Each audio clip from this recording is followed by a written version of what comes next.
Bismillah. Assalamualaikum warahmatullahi wabarakatuh. Innal hamdalillah nahmaduhu wa nasta'inuhu wa nastaghfiruh wa na'udzu billahi min shururi anfusina wa sayyiati a'malina.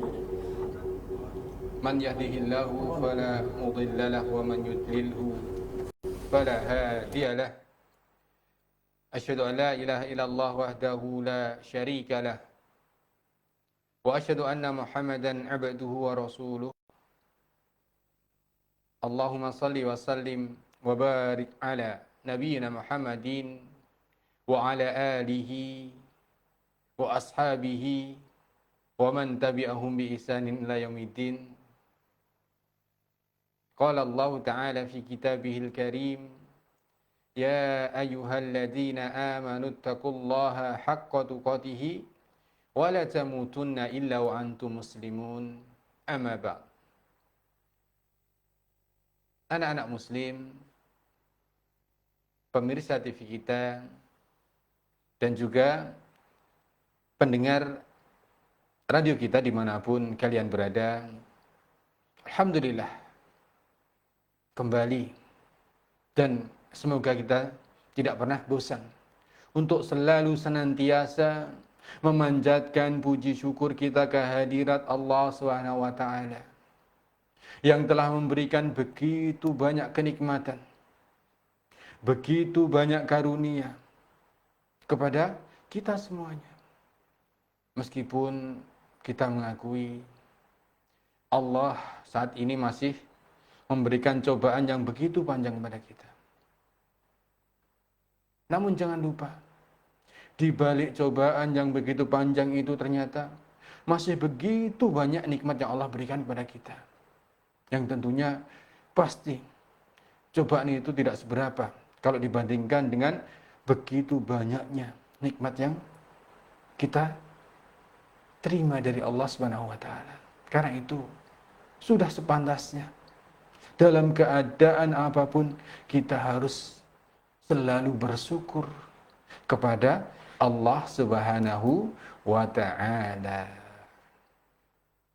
Baik, anak-anak muslim sekalian, alhamdulillah ya, hari ini pada hari Ahad pagi ya, dalam suasana kebanyakan di antara kita sedang liburan dari sekolah. Liburan dari sekolahnya masing-masing. Namun ingat, bahwasanya belajar itu tidak terbatas dengan waktu. Belajar itu sepanjang hidup. Dari kita kecil sampai nanti ketika Allah Subhanahu wa taala mewafatkan kita. Dimanapun, kapanpun, ya, tidak terikat dengan waktu dan tidak terikat dengan tempat. Ya, karena sebagian dari kita merasa kalau sudah libur, sudah tidak pergi ke sekolah, berhenti belajarnya. Ya, itu pandangan yang harus dirubah. Itu adalah sikap yang harus dirubah. Dimanapun, kapanpun kita harus selalu belajar. Dan alhamdulillah, ketika Allah memudahkan kita untuk saling menyapa di acara ini, kita jadikan acara ini sebagai tempat kita untuk saling belajar. Karena memang kenyataannya, Masya Allah, dari acara ini, dari pertemuan ke pertemuan yang berikutnya, dari pertama kali kita mengadakan acara ini sampai sekarang, Masya Allah, begitu banyak pelajaran yang bisa kita ambil, begitu banyak ilmu yang bisa kita gali dari acara ini. Karena itu, mumpung kita semuanya sedang libur dari kegiatan keseharian yang biasa dilaksanakan di sekolah, baik itu secara online maupun secara offline, maka hari ini kita manfaatkan untuk mengisi waktu kita dengan sesuatu yang bermanfaat, insya Allah, dengan menuntut ilmu agama. Salah satunya adalah dengan sebuah metode yang insya Allah menyenangkan, yaitu dengan mendengar kisah-kisah manusia terbaik dari agama ini. Masya Allah. Kelihatannya ini adalah sesuatu yang menyenangkan, mengasyikkan. Ya, siapa yang nggak senang mendengarkan cerita-cerita tentang kisah keteladanan orang-orang terbaik dari agama ini? Semuanya pasti senang. Namun ternyata Masya Allah, di balik kesenangan, di balik asyiknya kita saling bercerita, ternyata semoga Allah SWT menjadikan hal tersebut sebagai sebuah media bagi kita untuk menuntut ilmu. Yang semoga dengan hal tersebut, ilmu kita dapatkan sehingga selain bermanfaat dalam kehidupan kita, baik di dunia maupun di akhirat, semoga Allah SWT membalasnya dengan pahala yang besar sekali di sisinya. Allahumma amin. Baik, anak-anak muslim sekalian, hari ini masih kita akan melanjutkan pembahasan buku kisah sahabiah, kisah hidayah 10 sahabiah. Yang hari ini kita akan melanjutkan ke sahabiah berikutnya. Kalau pada pertemuan yang lalu masih ingat siapa yang kita bahas? Ayo, masih ingat?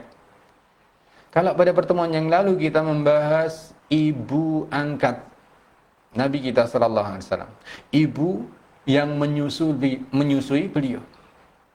Maka hari ini kita akan membahas kembali orang yang mempunyai hubungan yang dekat pula dengan beliau. Mempunyai hubungan yang dekat, baik itu dari segi nasab, dari keturunan maupun segi pernikahan. Karena beliau adalah istri dari Nabi sallallahu alaihi wasallam. Dan ternyata selain istri, yang namanya istri itu pasti mempunyai hubungan yang dekat. Ya, suami istri itu mempunyai hubungan yang dekat. Ternyata selain kedekatan sebagai seorang suami istri, dari segi keturunan, dari segi nasab pun ternyata beliau adalah orang yang mempunyai kedudukan yang dekat dengan Nabi sallallahu alaihi wasallam. Karena beliau adalah sepupu. Sepupu dari Nabi sallallahu alaihi wasallam. Siapa beliau? Ya, yang tertulis di monitor, di layar monitor. Siapa? Zainab binti Jahsy. Zainab binti Jahsy. Siap ya? Baik. Kita akan memulai. Zainab binti Jahsy. Al-Kisah, di Mekah pernah hidup seorang mulia, seorang wanita yang mulia, yang lahir 33 tahun. Ingat, lahir 33 tahun sebelum masa kenabian. 33 tahun sebelum masa kenabian. Maka dari sini kita bisa mengetahui berapa selisih usianya dengan Nabi sallallahu alaihi wasallam. 33 tahun sebelum masa kenabian. Padahal Nabi Muhammad sallallahu alaihi wasallam diangkat menjadi nabi pada umur berapa? Berapa? Benar sekali, pada umur 40. Maka ketika di sini dituliskan bahwa Zainab binti Jahsy itu lahir 33 tahun sebelum masa kenabian, artinya selisih umur beliau dengan umur Nabi sallallahu alaihi wasallam berapa tahun? Ya tinggal ngurangi. 40 tahun dikurangi 33 tahun. Berapa? Ayo. 40 kurangi 33. Berapa? Benar sekali. Berapa? 7 tahun. Jadi selisih umur beliau dengan umur Nabi sallallahu alaihi wasallam itu 7 tahun lebih muda. Ia berasal dari keluarga yang mulia dan dimuliakan, mempunyai nasab yang tinggi, keturunan bangsawan Arab waktu itu. Yang dikisahkan, beliau adalah seorang wanita yang berparas sangat cantik, kulitnya putih. Dia adalah Zainab binti Jahsh. Ibundanya bernama Umayyah binti Abdul Muttalib. Umayyah binti Abdul Muttalib.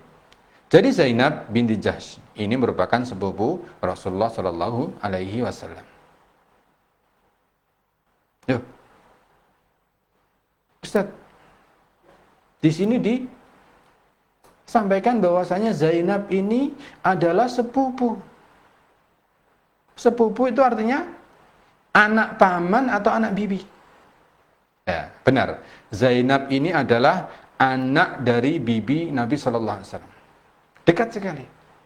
Loh, tapi kenapa tadi kok Ustadz mengatakan Zainab ini juga istri Nabi Shallallahu Alaihi Wasallam?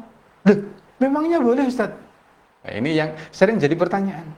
Memangnya boleh kita menikah dengan anak dari paman kita? Atau kita menikah dengan anak dari bibi kita? Jawabannya, boleh. Ya sebagaimana dicontohkan oleh Nabi kita Shallallahu Alaihi Wasallam. Yang mana ini terkadang sering menjadi kesalahan kita. Bahwasanya sepupu. Ingat. Ini sebuah pelajaran yang kita harus mulai membiasakan. Karena terkadang ini sesuatu yang dianggap terlalu keluarga dekat. Ya, jadi sepupu atau anak paman atau bibi itu adalah orang yang bukan mahram kita kalau dia berlawanan jenis. Ya, kalau dia berlawanan jenis. Jadi bisa kita nikahi. Dan artinya konsekuensi yang lain, kita tidak boleh berjabatan tangan dengannya. Ya, hati-hati. Kita harus mulai belajar. Memang sulit, ini sesuatu yang sulit karena kita sering menganggap bahwasanya sepupu atau anak paman atau bibi itu orang yang dekat. Sehingga terkadang kita tidak menjaga jarak. Padahal dalam agama ini, sepupu, anak bibi, anak paman itu kalau berlainan jenis itu bukan mahram, yang artinya tidak boleh kita berjabat tangan. Ya. Ini suatu pelajaran yang bisa kita petik dari kisah ini yang mari kita memulainya dari kita masing-masing. Untuk mulai belajar. Untuk mulai tidak berjabat tangan dengan saudara sepupu kita. Kalau dia lawan jenis. Ya tentunya kalau sama-sama laki-laki atau sama-sama perempuan atau sama-sama wanita boleh. Tapi yang dimaksud tidak boleh di sini menurut yang Ustaz sampaikan tadi, kalau berlainan jenis. Laki-laki tidak boleh berjabat tangan dengan perempuan. Kalau dia mempunyai hubungan sepupu. Kita lanjutkan. Kakeknya yang bernama Abdul Muttalib merupakan orang terpandang dan disegani di masyarakat Mekah waktu itu. Ya, sering kita ceritakan dalam kisah-kisah sebelumnya. Dia adalah orang yang sangat dihormati di Mekah waktu itu. Hidup dalam keluarga bangsawan membuat Zainab tidak pernah kekurangan. Zainab ini dari kecil sudah terbiasa hidup kecukupan. Karena keluarganya adalah keluarga bangsawan waktu itu. Namun ternyata kekayaan yang dimilikinya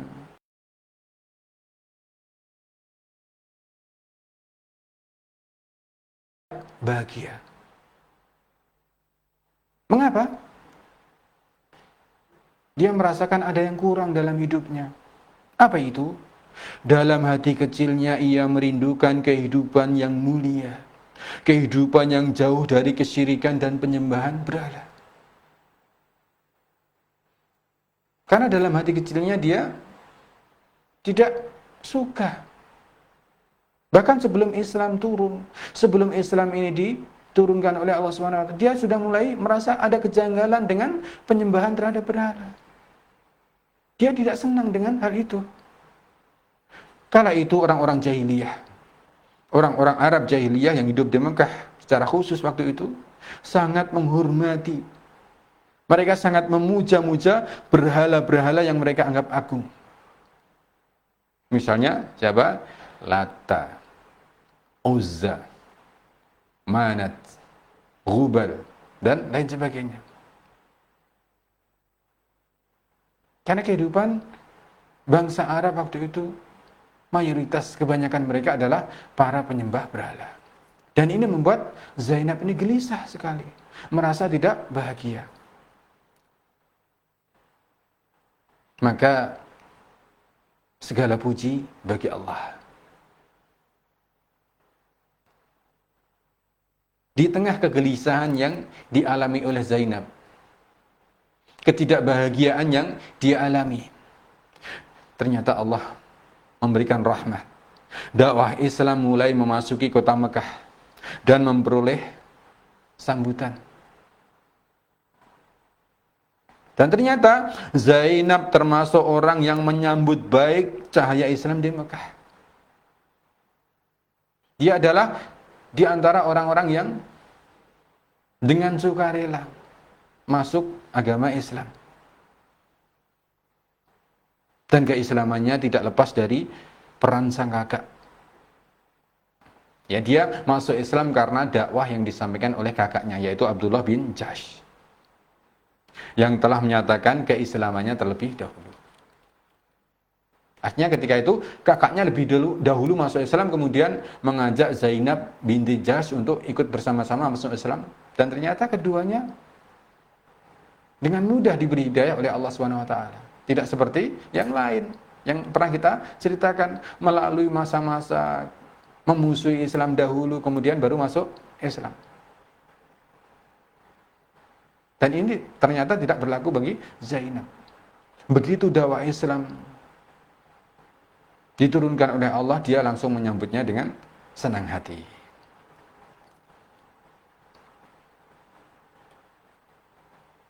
Setelah memeluk Islam, Zainab mengisi hari-harinya dengan terus beribadah kepada Allah Subhanahu wa taala. Ia senantiasa memperbanyak puasa di siang hari dan memperbanyak salat di malam hari. Masya Allah. Dia mengisi hidupnya dengan banyak beribadah kepada Allah. Zainab pun karena hal tersebut dikenal sebagai wanita yang zuhud, ahli ibadah, dan mempunyai kebaikan yang luar biasa. Ya.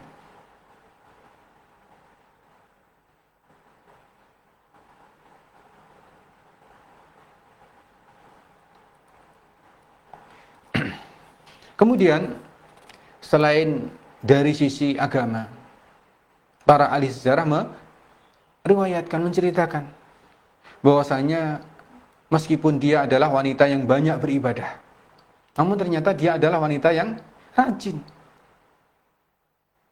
Ya, bukan wanita pemalas. Ya, ini sesuatu yang perlu kita teladani. Bahwasanya banyak beribadah kepada Allah itu tidak selalu menjadikan orang itu malas. Banyak berpuasa, banyak sholat malam, itu bukan seharusnya menjadikan kita malas. Kita harus tetap bersemangat. Itu baik dalam hal bekerja maupun dalam hal belajar. Sebagaimana oleh ibunda kita Zainab radhiyallahu anha dicontohkan. Maka di sini diceritakan Zainab binti Jahsh seringkali menyamak kulit, kemudian menjahitnya. Pekerjaan-pekerjaan tersebut dilakukannya sendiri. Kemudian hasilnya ia keluarkan untuk disedekahkan di jalan Allah. Dia sering bekerja, kemudian hasil kerjanya tidak banyak dinikmati sendiri, banyak disedekahkan. Ya, banyak sekali disedekahkan. Karena itu selain cantik parasnya, Zainab binti Jahsy itu juga terkenal wanita yang mempunyai keunggulan dalam hal agama. Dia terkenal dengan wanita yang sangat dermawan. Wanita yang sangat dermawan. Saking dermawannya dia, pernah dikisahkan ini, ya, pernah dikisahkan Dan kisah ini diceritakan oleh ibunda kita yang lain, yaitu ibunda Aisyah radhiyallahu anha, bahwasanya suatu hari Rasulullah SAW berkata kepada istri-istri beliau bahwa yang paling cepat menyusulku, artinya nanti orang yang paling cepat menyusul kematian Nabi SAW dari kalian adalah yang paling panjang tangannya. Yang paling panjang tangannya. Nah, mendengar apa ya? Perkataan ini, Aisyah berkata, maka kami setelah itu berkumpul. Mendengar perkataan Nabi SAW, seluruh istri beliau berkumpul. Berkumpul untuk saling mengukur tangan-tangan kami di tembok. Ya, mereka ingin sekali menjadi orang yang paling dahulu menyusul Nabi SAW agar segera berkumpul di akhirat, di surga. Maka mereka saling mengukur tangan-tangan mereka di tembok sambil melihat mana di antara mereka tangannya yang paling panjang. Dan itu tidak henti-hentinya kami lakukan. Ya, selalu mereka itu ngulang-ngulang mengukur tangannya sampai saat meninggalnya Zainab. Padahal dia adalah wanita yang pendek. Ya, ini heran. Dan tidaklah tangannya paling panjang di antara kami. Ya, ini membuat para istri Nabi SAW heran. Padahal dahulu Nabi SAW pernah mengabarkan bahwa orang yang paling dahulu menyusul beliau itu adalah orang yang paling panjang tangannya. Loh, kok ternyata yang pertama kali meninggal bukannya yang paling tinggi, bukannya yang paling panjang tangannya. Bahkan yang paling cepat meninggal adalah Zainab. Padahal Zainab ini adalah wanita yang pendek. Maka dari sini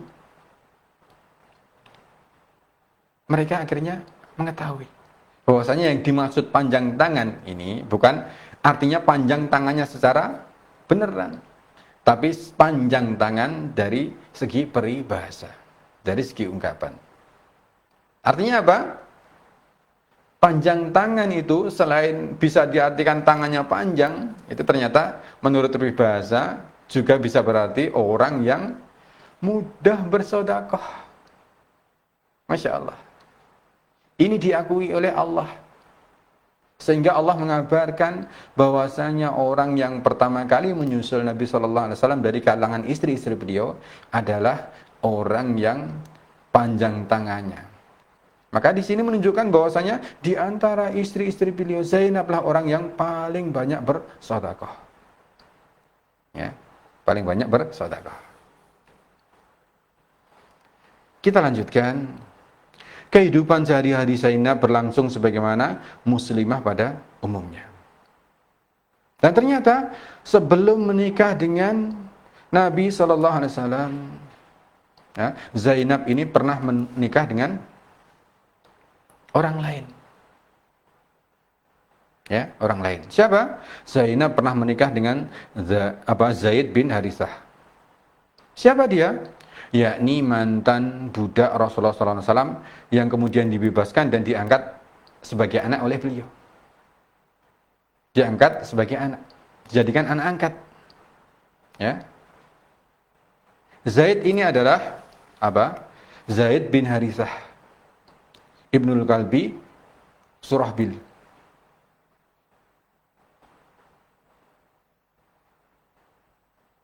Sebagaimana Ustaz sampaikan tadi, ketika dibebaskan dari perbudakan, Zaid ini diangkat oleh Rasulullah sebagai anak beliau.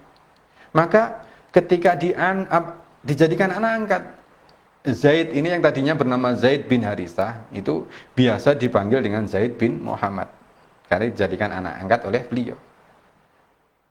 Sampai kemudian Allah menegur bahwasanya anak angkat itu tidak boleh dipanggil dengan bapak angkatnya. Panggillah mereka dengan anak-anak angkat dengan nama ayah mereka. Maka sejak itu Zaid kembali dipanggil dengan Zaid bin Harithah. Ya, Zaid bin Harithah. Mengenai kisah pernikahan Zaid dengan Zainab di sini, ya, Rasulullah SAW adalah orang yang mengaturnya. Mengapa? Ya karena memang sebagaimana yang Ustaz sampaikan tadi, Zaid itu adalah anak angkat beliau. Maka ya wajar seorang ayah angkat itu akan mencarikan jodoh yang baik bagi anaknya, bagi anak angkatnya.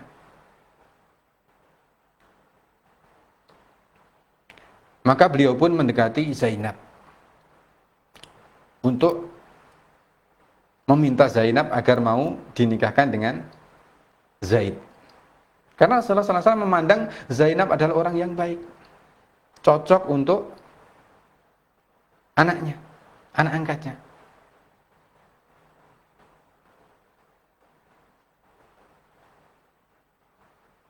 Namun ternyata Zainab tidak mau. Pada permintaan pertama Zainab tidak mau dinikahkan dengan siapa? Zaid. Karena dia merasa saya berasal dari garis keturunan yang lebih baik dari dia. Namun ini kemudian ditegur oleh Allah. Allah menegur bahwasanya sesuatu yang sudah ditetapkan oleh Rasulnya itu adalah sesuatu yang baik bagimu, sesuatu yang layak untuk ditaati. Allah menurunkan apa? Quran surat Al-Ahzab 30 ayat 36 berkaitan dengan hal tersebut.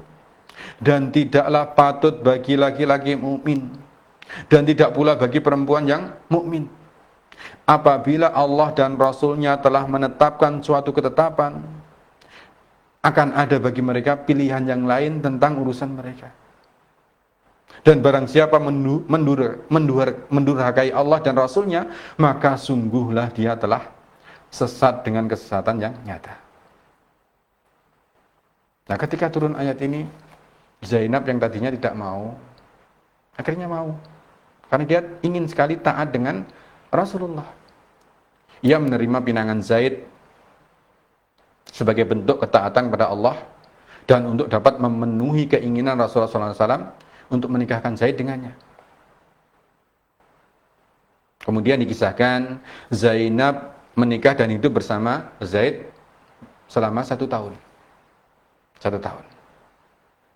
Kemudian dalam waktu 1 tahun pernikahan mereka, timbullah di antara mereka masalah. Ya ini wajar. Terkadang kehidupan antara suami istri itu tidak selamanya cocok. Kadang seorang suami tidak cocok dengan istrinya dalam beberapa hal. Yang disukai tidak sama. Terus cara pandangnya tidak sama. Terus dan sebab-sebab yang lain. Dan ini pun terjadi pada Zainab dan Zaid dalam pernikahan mereka. Maka sebagaimana umumnya pernikahan mereka pun tidak lepas dari masalah. Ya, tidak lepas dari masalah. Maka ketika terjadi masalah dalam kehidupan rumah tangga mereka, Zaid ini, karena dia adalah orang yang dekat dengan Nabi Sallallahu Alaihi Wasallam, putra angkat beliau, ya, Zaid kemudian mengeluh tentang Zainab pada Rasulullah Sallallahu Alaihi Wasallam, karena ini apa? Sebagai fitrah seorang anak itu biasanya kalau menghadapi masalah, sesuatu masalah yang berat, yang dia sudah tidak bisa menanggung sendiri, dia akan bercerita kepada ayahnya. Nah.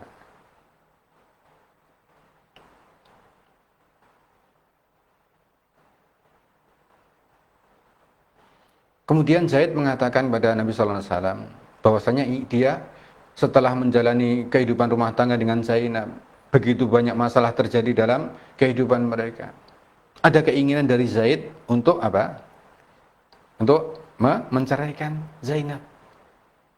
Karena dia merasa bahwasanya begitu banyak masalah itu tidak bisa dipertemukan. Karena begitu banyak perbedaan yang terjadi antara keduanya. Dan dia ingin bercerai dengan Zainab. Dan ini sesuatu yang boleh dalam agama ini. Apabila ada seorang suami dengan istrinya itu terjadi begitu banyak masalah, yang mana masalahnya itu adalah masalah yang sulit untuk ditemukan jalan keluarnya. Karena memang perbedaan di antara keduanya itu sangat banyak. Ini boleh dalam agama ini untuk bercerai. Siapa tahu nanti suaminya akan mencari istri yang baru kemudian cocok. Dan istrinya juga mencari suami yang baru kemudian cocok. Ya.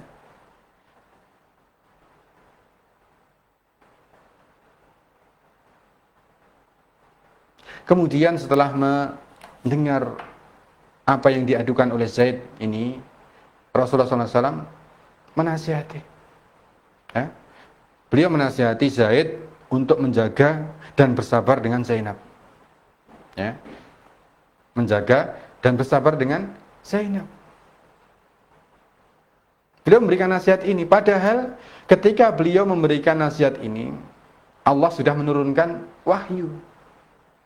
Allah adalah zat yang maha mengetahui tentang kejadian yang akan terjadi pada masa yang akan datang. Pada saat itu sebenarnya Allah sudah memberikan wahyu ya kepada Nabi sallallahu alaihi wasallam bahwasanya memang nanti Zaid itu akan bercerai dengan Zainab dan kemudian Zainab itu akan menjadi istri beliau. Namun beliau merasa tidak enak. Beliau merasa tidak enak. Karena itu beliau memberikan nasihat kepada Zaid untuk bersabar dengan istrinya. Beliau khawatir nanti orang-orang akan mengkritik beliau karena menikahi istri dari anak angkatnya. Karena apa? Tradisi seperti itu dilarang, menjadi suatu yang sangat tabu di masa jahiliyah. Padahal anak angkat itu bukan anak sebenarnya, orang yang memiliki hubungan jauh dari segi nasab. Itu sesuatu yang sebenarnya boleh dalam syariat ini. Ya, boleh dalam syariat ini. Maka setelah terjadi seperti itu, beliau meskipun sudah diberi wahyu bahwasanya Zainab itu akan menjadi istri beliau, ternyata beliau tetap menasihati Zaid untuk bersabar. Maka di sini Allah memberikan penengah. Allah memberikan penengah. Kemudian Allah menurunkan surat Al-Ahzab ayat 37. Dan ingatlah ketika kamu berkata kepada orang yang Allah telah melimpahkan rahmat dan nikmat kepadanya, yaitu siapa? Zaid, dan juga kamu telah memberi nikmat kepadanya. Tahanlah terus istrimu dan bertakwalah kepada Allah. Sedangkan kamu menyembunyikan di dalam hatimu yang telah Allah, apa yang Allah akan menyatakannya. Dan kamu takut kepada manusia, sedangkan Allah yang lebih berat untuk kamu takuti. Maka tak kala Zaid telah mengakhiri keperluan terhadap istrinya, yaitu menceraikannya, kami nikahkan kamu dengan dia supaya tidak ada keberatan bagi mukmin untuk menikahi istri-istri anak-anak angkat mereka apabila anak-anak angkat mereka itu telah menyelesaikan keperluan dari istrinya. Artinya telah bercerai dengan istrinya. Dan ini adalah ketetapan Allah yang pasti akan terjadi. Maka setelah turun ayat ini, benarlah apa yang Allah wahyukan. Nah, Zainab kemudian bercerai dengan Zaid. Ya, Zainab bercerai dengan Zaid.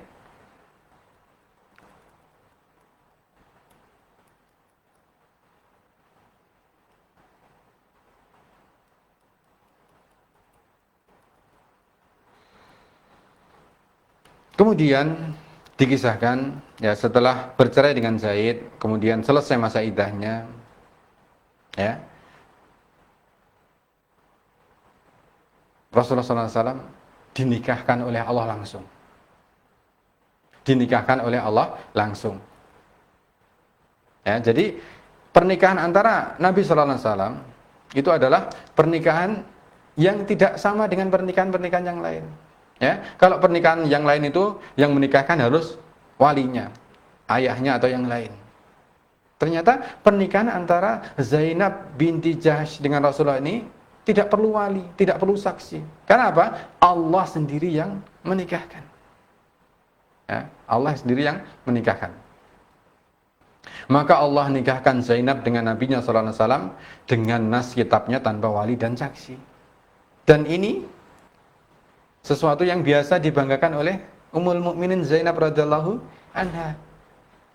Dia sering membanggakan hal tersebut di depan istri-istri Nabi yang lain. Apa yang beliau katakan? Kalian dinikahkan oleh wali-wali kalian. Ya, karena memang yang lain itu dinikahkan oleh wali-wali kalian. Sementara aku dinikahkan oleh Allah dari atas ars. Nah. Jadi pernikahan antara Zainab binti Jahsy dengan Rasulullah ini adalah pernikahan yang luar biasa. Karena pernikahan ini tidak sebagaimana pernikahan-pernikahan yang lainnya. Allah sendiri yang menikahkan. Allah sendiri yang menikahkan. Dan dikisahkan, Masya Allah, di saat pernikahan Zainab dengan Rasulullah SAW terjadi sebuah mukjizat, ya, terjadi sebuah keajaiban. Dan ini diceritakan oleh Anas bin Malik. Anas bin Malik. Apa kata beliau? Ketika Rasulullah SAW menikah dengan Zainab, ya, ibuku berkata kepadaku, wahai Anas, sesungguhnya hari ini Rasulullah SAW telah menjadi pengantin dalam keadaan tidak punya hidangan siang. Jadi beliau itu dinikahkan oleh Allah, namun ternyata di rumahnya tidak ada makanan. Maka ambillah wadah itu untukku. Ini perkataan ibu Anas kepada Anas. Maka aku berikan kepadanya wadah dengan satu mud kurma. Kemudian dia membuat hais. Nah, hais itu adalah makanan yang terbuat dari kurma. Ya, satu mud itu sedikit, satu mud itu semacam satu genggaman. Sedikit sekali, kurmanya sedikit. Kemudian dari satu mud kurma itu, ibu Anas membuat makanan lain yang bernama hais di dalam wadah itu. Kemudian ibuku berkata, wahai Anas, berikan ini kepada Rasulullah SAW dan istrinya. Ya, kemudian datanglah aku kepada Rasulullah SAW dengan membawa hais tersebut dalam sebuah bejana kecil yang terbuat dari batu. Ya, karena memang kecil, sedikit tadi. Maka dibawa dengan bejana kecil. Maka Rasulullah SAW bersabda, ketika bertemu dengan Rasulullah, beliau bersabda, wahai Anas,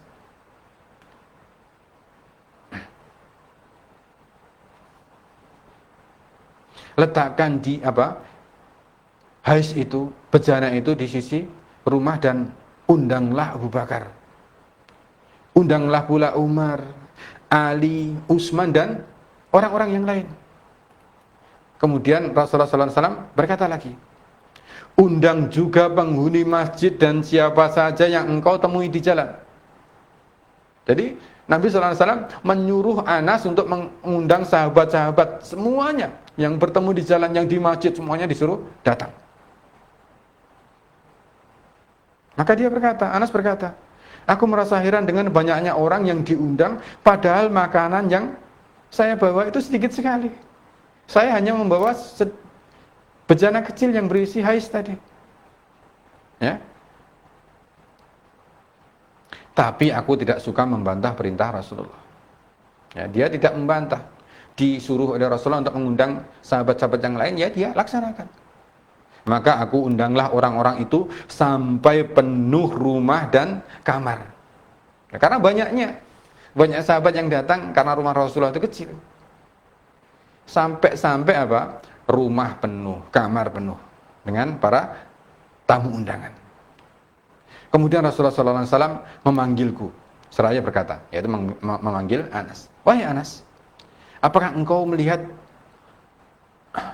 orang yang melihat kita? Apakah ada orang yang melihat kita? Maka aku berkata, tidak wahai Rasulullah. Tidak ada orang yang melihat kita, itu kata Anas. Bawa bejana itu kemari. Maka ketika merasa tidak ada orang yang melihat, Rasulullah meminta bejana kecil yang dibawa Anas tadi untuk didekatkan dengan beliau. Aku ambil bejana yang berisi hais itu dan aku letakkan di depan beliau. Kemudian Rasulullah SAW membenamkan ketiga jarinya. Ya, hais itu makanan yang cair, dibenamkan tiga jarinya ke dalam hais tadi. Terus,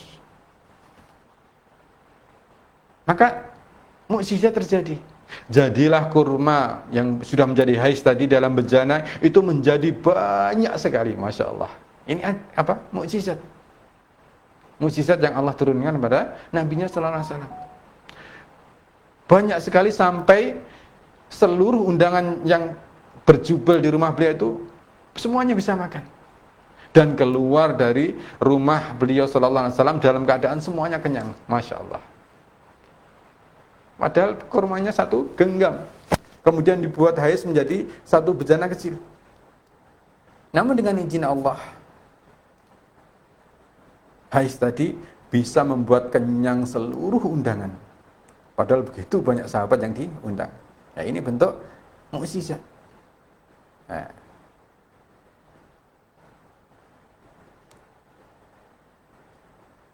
Maka itu diantara salah satu cerita yang terjadi pada pernikahan beliau. Ketika Rasulullah SAW menikah dengan Zainab, orang-orang munafik itu menggunjingnya, mencelanya. Mereka mengatakan Muhammad telah mengharamkan menikahi istri-istri anak, dan sekarang dia menikahi istri anak. Ini seolah-olah mereka mengatakan, bagaimana ini Muhammad ini? Dia melarang orang lain itu untuk menikahi istri dari anaknya. Lah kok dia tuh melaksanakannya sendiri? Maka kemudian Allah memberikan pembelaan. Allah memberikan pembelaan bahwasanya anak angkat itu tidak sama dengan anak kandung. Dan ini dijadikan syariat dalam agama ini, bahwasanya istri dari anak angkat ketika sudah diceraikan oleh anak angkat itu boleh dinikahi oleh bapak angkatnya. Dan ini menjadi hukum yang berlaku sampai nanti hari kiamat. Ya. Sampai hari kiamat.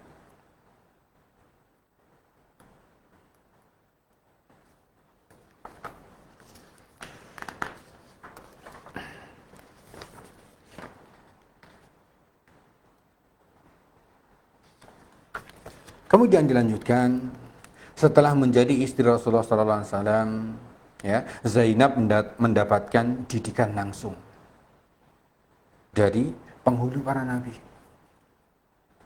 Dia mendapatkan ilmu langsung dari beliau.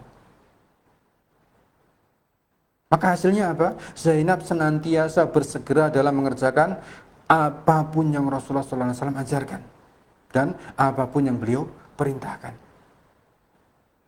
Tidak pernah beliau itu merasa berat, merasa enggan untuk melaksanakan perintah-perintah yang beliau ajarkan. Karena itu ketakwaan yang ditunjukkan oleh Zainab ini membuat Rasulullah merasa kagum. Ya, membuat Rasulullah merasa kagum.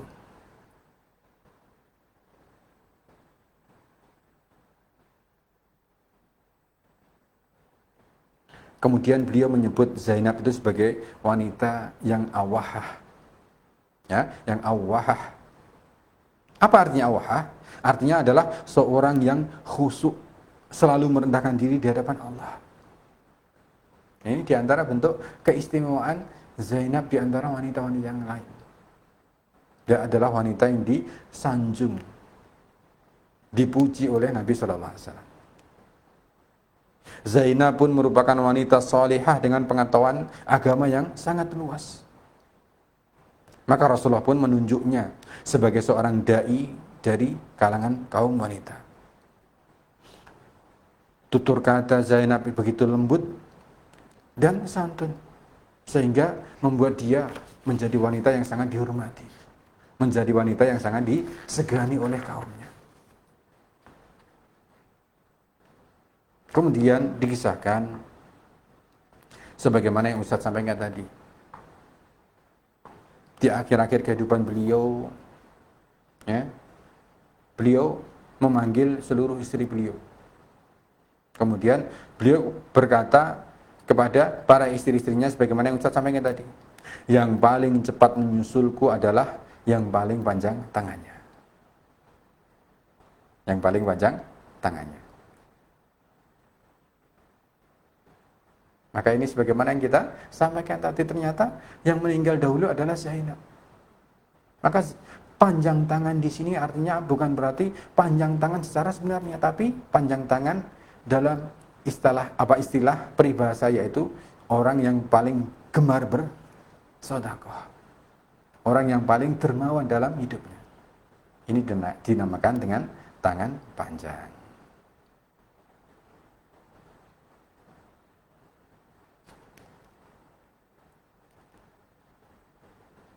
Dan kedermawanan dari Zainab itu dikisahkan oleh para ulama dalam sebuah kisah yang beliau alami bersama Umar bin Al-Khattab radhiyallahu anhu. Dikisahkan bahwasanya suatu hari Umar bin Khattab pernah menemui Zainab dengan membawa sejumlah uang yang banyak. Loh, mengapa Umar membawa uang? Ya karena memang itu adalah jatah yang diperuntukkan bagi istri-istri Nabi sallallahu alaihi wasallam sepeninggal beliau. Uang tersebut memang jatah milik Zainab binti Jahsh. Maka Umar pun memberikan uang tersebut pada Zainab. Ya, memberikan uang tersebut kepada Zainab. Maka ketika menerima pemberian Umar, mengetahui bahwasanya Umar memberikan uang yang banyak, dia biasa saja, tidak senang sekali. Bahkan dia berkata kepada Umar, semoga Allah mengampuni Umar. Saudari-saudariku yang lain sesungguhnya lebih kuat untuk membagikan uang-uang ini daripada aku. Artinya apa? Dia merasa bahwasanya uang itu bukan sesuatu yang penting bagi beliau. Dia mengatakan bahwasanya ketika beliau mendapatkan uang yang banyak itu akan beliau sedekahkan. Padahal waktu itu beliau merasa seharusnya bukan beliau yang menerima. Karena banyak dari saudara-saudara beliau, saudari-saudari beliau yang lebih kuat untuk membagikan uang tersebut. Jadi ketika menerima pemberian dari Umar tersebut, dia langsung berpikiran untuk disedekahkan semuanya, Masya Allah.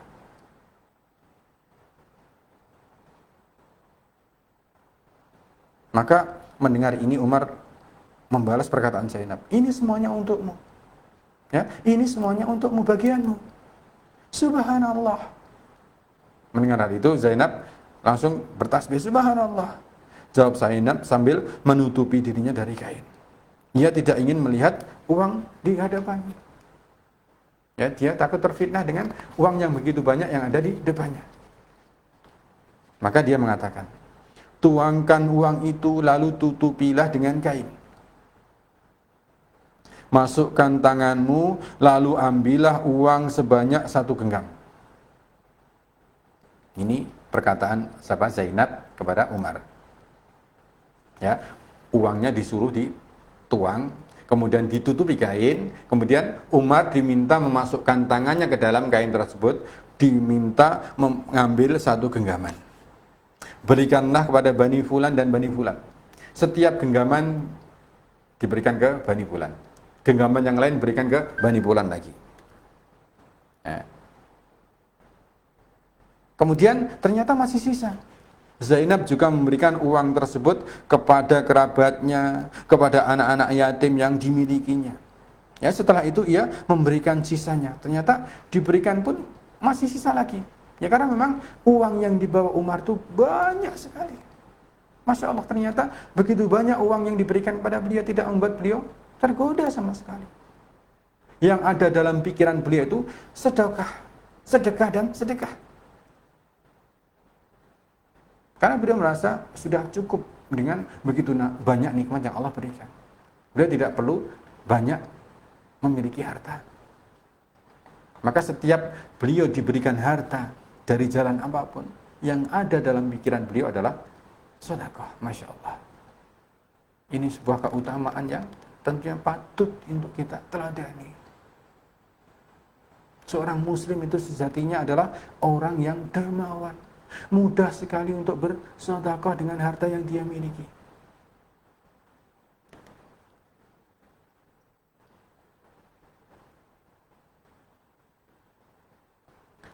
Kemudian diceritakan apa tadi?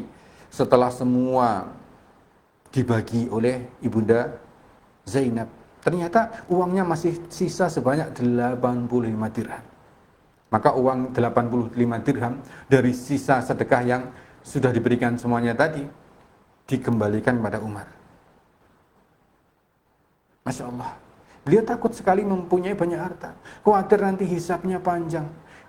Khawatir nanti tanggung jawabnya di hadapan Allah itu panjang. Maka beliau tidak ingin kejadian itu terulang.